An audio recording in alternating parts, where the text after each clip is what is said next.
Azimio ya wakora. Raila Amolo Odinga, Martha Karua, Kalonzo Musyoka, Mutia Bangi wa Chagoi. Nyinyi ni watu bila fuck. Mwache kutumia vijana kudanganya watu hapa ati mnafanya demonstration, peaceful demonstration. Na ile hali mmepanga usiku na Uhuru Kenyatta anawaletea pesa. Unataka ku distract Kenya. Unataka ati kuharibu uchumi isisonge. Hiyo mambo yote mnapanga tunajua. Sasa mnatuma vijana wachome magari ya watu. Mnatuma vijana wachome mabasi ya watu. Wameiba petrol station, wamenyang'anya mama bags, wananyang'anya watu masimu. Wanasunguka kazi yao wamekuamuka asubuhi na kukia namna ya kupora. Badala ya kufunza hao vijana namna ya kufanya biashara, badala ya kuchukua pesa milioni 100 mnatumia kila wiki muwafungulie biashara. Unawapatia shilingi 2,200 na kuambia wafanye fujo.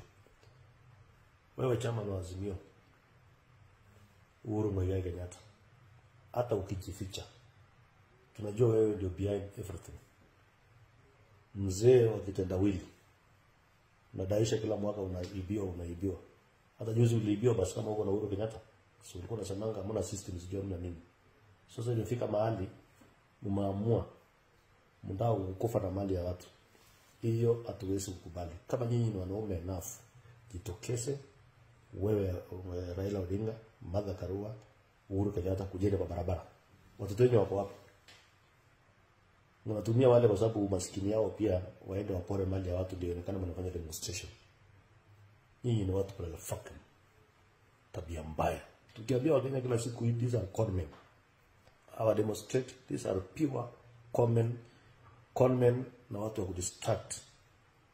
Wakenya wengine wanajikasa kwa muka asubuhi na mapema wakitafuta mali. Kazi yao ni kuchoma mali ya wengine. Ile vitu mnafanya leo na ile vitu mmefanya kuanzia usimame kura wewe Raila Odinga. In fact, I was your guy. Huwa nakuanga na sympathy sana kwako. Lakini where you are going, you are useless. Tabia mbaya. Kama mjui kutafuta mali, wewe sipatie mtu achunge mali mwenye kutafuta mali. Mnachoma vitu ya wenyewe. Sasa hiyo malori imewakosea nini? Hiyo petrol station mnafanyia imewakosea nini? Hiyo matatu ya mtu maskini labda anapanga baada analipa lori imewakosea nini? Useless kabisa. What the fuck?